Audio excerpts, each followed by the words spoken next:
Crash blossoms are not a type of flower. They are ambiguously worded headlines that can be misinterpreted. Here's an example. Red tape holds up new bridge. If you read this in the newspaper or on a news website, you might imagine a not so safe bridge that's held in place with red colored tape. But red tape also means excessive bureaucracy. So the writer wanted to say that excessive bureaucracy held up the completion of the bridge. Another example, squad helps dog bite victim. No, this is not about a police squad that helped a dog bite its victim. It's about a police squad that helped the person who was bitten by the dog. The term crash blossom was coined in 2009 to describe such double-take headlines.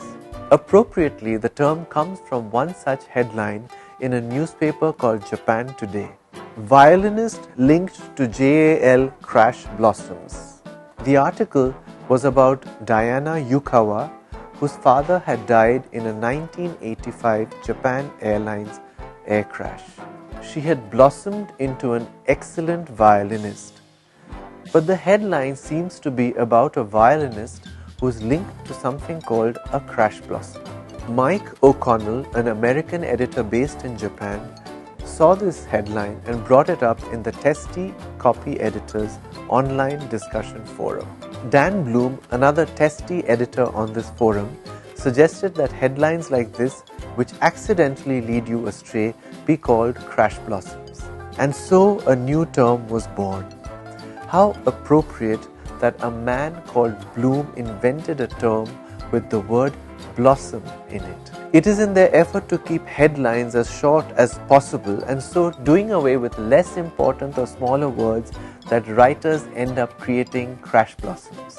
One of the oldest and funniest crash blossoms on record is from the Second World War. 8th Army push bottles up German rear.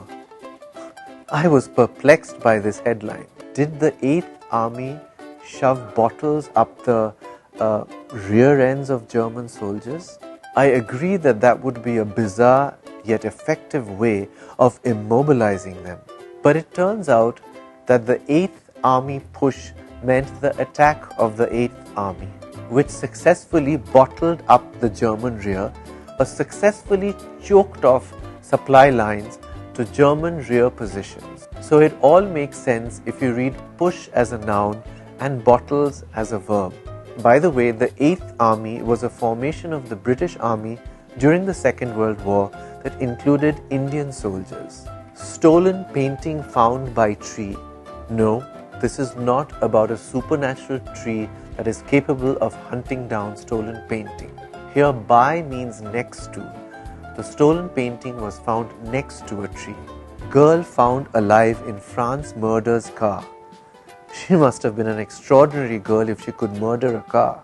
Actually, the girl was found alive in a car that happened to be linked to certain murders in France. Miners refuse to work after death. Of course, who would want to work after they died? Actually, one particular miner died in a mine mishap. The survivors refused to work because they did not want to risk their lives. British left Waffles on Falklands. Sure. After the war on the Falkland Islands, the British left behind thousands of waffles, a type of pancake, as a goodwill gesture towards the locals. Actually, to waffle means to keep changing one's mind. Actually, the British left, as in the left-wing politicians of the UK, could not take a decisive stand on the Falkland Islands issue. Less colourful, but more accurate.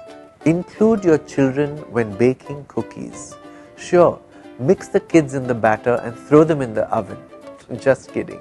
This headline encourages parents to include their children in activities like baking cookies.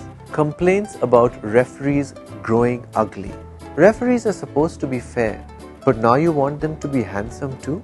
Well, actually, the headline does not refer to ugly referees, but to ugly complaints about referees. Juvenile court to try shooting defendant. That's called vigilantism. Try to shoot the defendant. That way you can avoid endless legal proceedings. Juvenile behavior on the part of the court. In reality, shooting defendant refers to the person accused of a shooting, and he will be tried in juvenile court. That is, his trial will take place in a court handling cases involving children. Knox convicted, sentenced to 26 years in Italy. Lucky Knox. Her punishment is to spend 26 years in Italy enjoying pasta, pizza, and pepperoni. On a serious note, Knox, an American citizen, was convicted and sentenced by the Italian justice system. Humanoid robot hit at electronics fair. The robot was so human, it even misbehaved like one and got beaten up. Actually, the robot was popular at the fair, as in a big hit. Utah girl does well in dog shows. She's an unusual girl who likes to bark and fetch balls. Sorry, bad joke.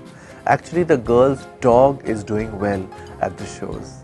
If you keep an eye out while reading the news, I do hope you read the news, I'm sure you'll come up with your own crash blossoms. Headline ease is all around us. If you see examples of it, do share them below.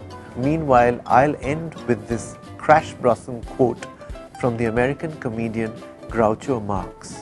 I once shot an elephant in my pajamas. How he got into my pajamas, I'll never know.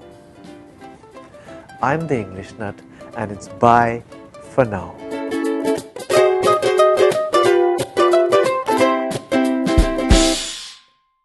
Like this content? Do subscribe, like, comment, share, tag your friends.